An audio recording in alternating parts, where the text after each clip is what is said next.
After time away, there's no tougher sim to get reacquainted with than Assetto Corsa Competizione. I'm at Watkins Glen for the Coach Dave GT3 Sprint on Low Fuel Motorsport, and it's my first ACC race in 3 weeks. I'm starting down in P15. This is going to be tough. Green light, green light. Right, here we go then. 25 minutes of Watkins Glen is underway, starting from P15, which means we're going to have the inside line into turn 1, following that bright red Ferrari of Sebastian Martin. I've got another Ferrari to my outside now, that's Manuel Garitas, so it's important that I keep a tight line through T1. I don't want to drift into Garitas' path. I've managed to hold him off for now, but I do just have to lift there. I got a bit too close to Martin. I was in danger of running into the back of him, and that has cost me lots of speed up through the S's, and yeah, sure enough, Garitas taking full advantage. He was carrying maximum speed through that section, and he has breezed by.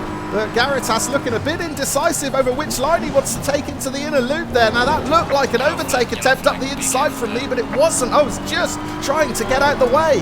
In amongst all that too, the yellow flags came out. There was a McLaren up against the barrier to the right. That was Thomas Carley, who started P7. So Carley out of the race. Meanwhile, I've got company now from Nick James behind, so I'm going to take a slightly more defensive route into this left-hander just to block off any possible opportunity that James might have to consider a lunge up the inside. Right, the leaderboard has updated now, and I find myself in P16, so I've slipped one place from where I started. That's not a disaster at this stage of a 25-minute race. And as I said at the start of the video, I am well out of practice on Assetto Corsa Competizione, and this is not the type of sim that you can just hop back into and be up to speed straight away.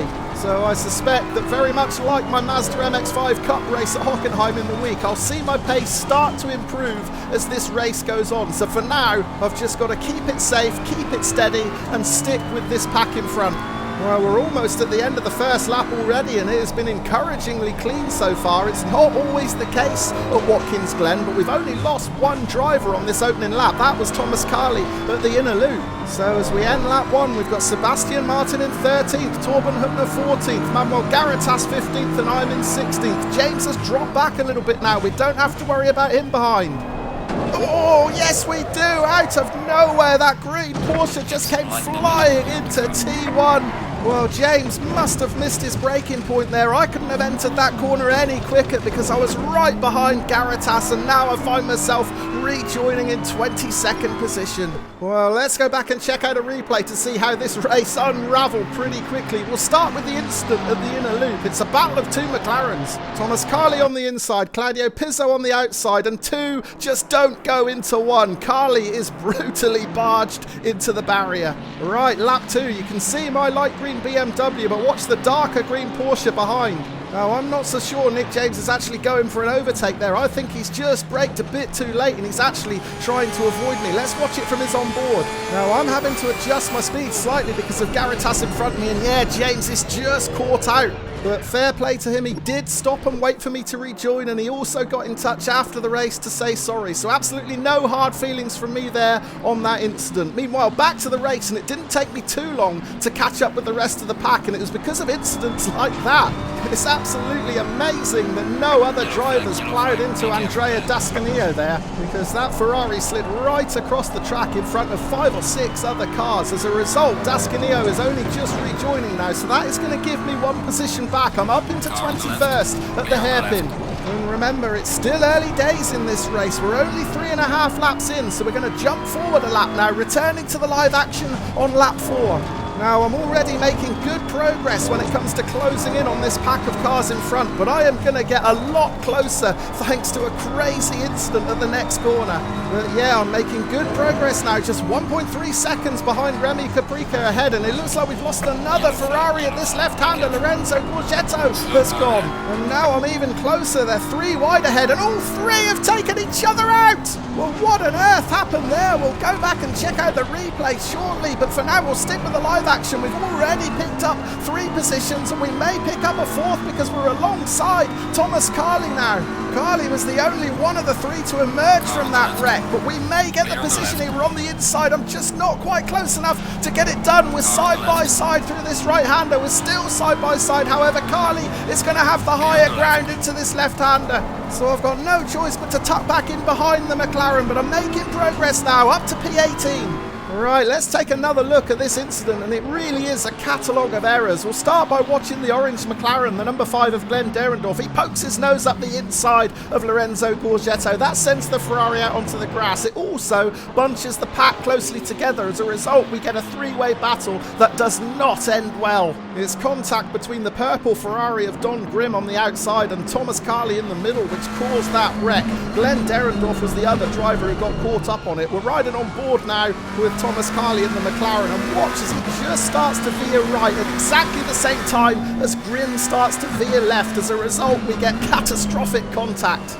Right, let's get back to the live action because I'm still piling the pressure on that McLaren of Thomas Carley ahead. I wasn't able to get past him during the incident, but I am going to be able to get past him now. He's made a mistake into the final turn, misses the apex, drifts out wide. That opens up a big gap on the inside for me to slide through up into P17. Now, I'm 1.5 seconds behind Remy Caprica in 16th, so we're going to jump forward to later in lap 5. I've managed to take half a second out of Caprica so far in this lap, so I'm closing in on a battle for 16th. As I say that, the yellow flag's right. We've lost someone else, and it's Manuel Garitas. Well, we were battling with Garitas on the opening lap, so let's check out the replay to see what happened to him. He's the lead red Ferrari here, but he's being put under pressure by Sebastian Martin in the other red Ferrari. Oh, and Martin just turns in on him. There have been some really disappointing incidents in this race. It seems like a lot of the drivers are just struggling to race closely together and cleanly. So a little bit of work on awareness may be needed. I don't have to worry about racing closely at the moment because I am alone in 16th position. Yellow flags right there. There we go. We've lost 2 more drivers at the inner loop. So yet another battle has ended in disaster. Let's go back and check out the replay, and it's the Porsche of Torben Huttner who just gets it wrong after clipping the curbs. Oh, he's lost control right in the path of Chris Spray in the McLaren. Not much Spray could have done about that there. Let's ride on board with him. I mean, he had a bit of notice that the spin was happening, but the trouble with the inner loop is you're committed to one line. Grass, curbs, even the runoff area often will end in a loss of control.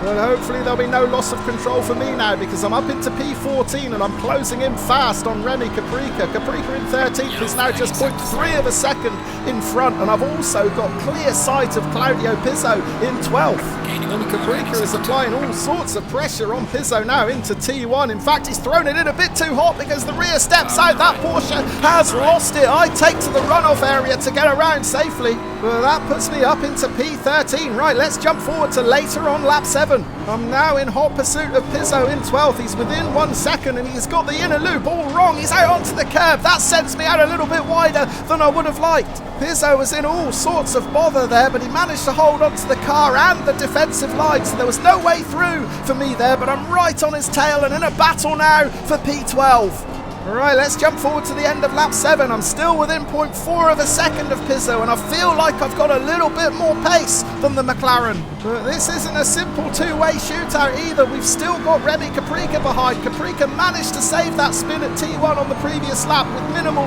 time lost. Right, I've got the run on Pizzo here, but I'm going to resist the temptation to make a move into T1. I think I'll be better placed if I get a faster line and a faster exit to challenge up the hill. And that's exactly what I'm going to do. I've got more speed than Pizzo here. We're side by side as we weave our way up through the S's. Such a tricky section of the track to race too wide through here. I had to work really hard to leave a safe space to my left for Pizzo while trying to maintain my speed. I've just about done it. I've got a car length advantage into the loop. But I am offline though, which is going to make this section even trickier, and I've got it all wrong out into the runoff area. There's a big bump there and I have hit it. Well, that overtake attempt did not go well, did it? Thankfully, I've kept it facing in the right direction, but I've lost 3 positions. Pizzo got past, Caprica got past, and Nick James got past. However, James looks like he's got this left-hander a bit wrong. The rear steps out. He's surely going to lose it. I don't know which way to go. I gamble on going right. I just squeeze by, so that's 1 position back at least. We crept past Nick James. And there was a bit of contact between James and Gorgetto in the rearview mirror as well. That'll give me some breathing room. Right, let's go back and check out a replay of this disastrous overtake attempt. Now, I know all about that bump because I hit it in the race here last season, but there was nothing I could do about it. I was offline through the loop and it drew me in like a magnet. So I'm back down to P14, and with just 10 minutes of the race left, have I got enough in my locker to close back in on these two guys in front? Well, I'm interested to see how Remy Caprica manages here, because he is attempting the exact same overtake on Pizzo that I tried. Once again, they're side by side coming out over the brow of the hill, and it looks like Caprica has actually got in front of Pizzo already before reaching the inner loop. That's the crucial thing that I couldn't do. So yeah, Caprica gets back onto the racing line to take his usual line through the inner loop and claim that 12th position. Pizzo down to 13th, and I'm right on his tail again now. I've certainly got more pace than him, but one thing's for sure, I am going to have to make a much safer overtake attempt this time if I'm going to get round him. Ideally, I'd like to do it sooner rather than later, because I feel like I've got the pace to challenge Caprica as well, but the longer I'm stuck behind this McLaren, the more chance Caprica is going to have to make a break for it. Oh, a little mistake into the hairpin there. The rear started to step out. I've managed to save it, but let's calm down a bit.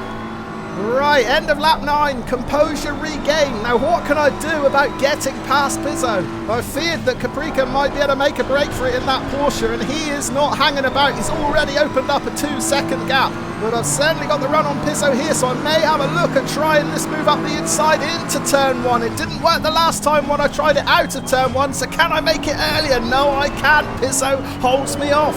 So I think I'm going to have to come up with yet another plan. Let's jump forward to the end of lap 10. I've spent the entire lap putting Pizzo under as much pressure as I possibly can in the hope that he might crack and make a mistake, but so far he is holding firm and he's defending excellently. And I don't think I'm quite as close as I was when I tried the move up the inside, so I think I'll just hang back here, maybe try and get a better run through the first corner again, and once again challenge him up through the S's. He's a 10th or 2 further ahead than where I would have liked, but I've certainly got a better run again. If I can pick up some toe up over this hill, I may be able to challenge down the back straight. It's looking good. Now, the last time I attempted the overtake here, I was on the inside. I'm not going to have that position this time because Pizzo is defended, so I've got no choice but to go wide. It's going to be very unlikely that I make a pass around the outside into the inner loop, so I do just lift and back out of that one. But I'm trying everything within my playbook here and nothing is working. Oh, look at the rear step out on the McLaren. This is the opportunity. I have to go out a little bit wider than I would have liked, and there's just not room. I get squeezed out onto the curb. But clearly Pizzo is feeling the pressure here. He is starting to make mistakes, so I've got to strike while the iron's hot. I've got to apply more pressure. Once again, Pizzo is defending. Once again, I have to go wide. I won't make the pass around here, but I might be able to tuck it up the inside on exit and get on the gas a little bit earlier. Can we challenge? No, we can, because he closes the door once again. We're going to be too wide up over the brow of the hill, but Pizzo crucially is going to have the inside line into this right-hander. I have to tuck back in behind once again. Will there be the opportunity to have a sniff up the inside into this left-hander? No, I'm not close enough, and look in the rearview mirror. Nick James has closed right in, so he is going to turn this two-way battle for 12th position into a three-way bust-up. Oh, this is brilliant racing, sim racing at its absolute best. We've already seen it at its worst earlier in the race with some of those incidents, but this is the very best of online racing. We are locked in a proper battle with Pizzo. And I'll be honest, I'm struggling to think of a way that I'm going to be able to get past him here. I know I've got the pace, but everything I've tried, Pizzo has been able to fend off. Right, let's try and use our momentum through the first corner to challenge again. Oh, this is going to be a carbon copy of what I attempted earlier. It did not go well then. Let's try it a second time. Just like before, it's so difficult to stay flat out and hold a wider line to allow Pizzo the space on the inside. We've not got past him, but we're still challenging. However, given how disastrously it went the last time, I'm reluctant to sling it up the inside into the inner loop a second time, so I will just hang back and instead try and apply as much pressure as I possibly can. Meanwhile, in the rearview mirror, James is poised to pounce if this battle goes south. He is still within 0.3 of a second. Well, this fight is relentless. Let's jump forward to the end of lap 12. And I'm beginning to think that Pizzo might have my number here. We're starting to run out of time. There's only 3 minutes left on the clock, so probably just 2 more laps to go after this one. Oh, and he's rode the curb a little bit too high on the inside there. That sent him a touch offline. This might be an opportunity if I can get a good run out of the final turn and switch to the inside quickly. I could have the speed to get my BMW firmly alongside the McLaren. This is my best chance yet of making the overtake. Elbows out, be firm, and the job is done. I'm up into P12. Well, that pass has been 4 laps in the making. Incredible stuff. Yeah, I don't think I've ever had to work harder to make an overtake in sim racing than I did in getting past Pizzo here. I mean, full marks to him. He defended absolutely brilliantly, but my pressure in the end paid off. Well, all that fighting gave Remy Caprica the opportunity to charge away and make 11th place his own, so I didn't think things were going to get any better than P12 for me, but you should always expect the unexpected in sim racing. White flags right through the inner loop, and there is Caprica rejoining right onto the racing line. I have to take evasive action. I hit that cursed bump yet again, but this time I hold on to it.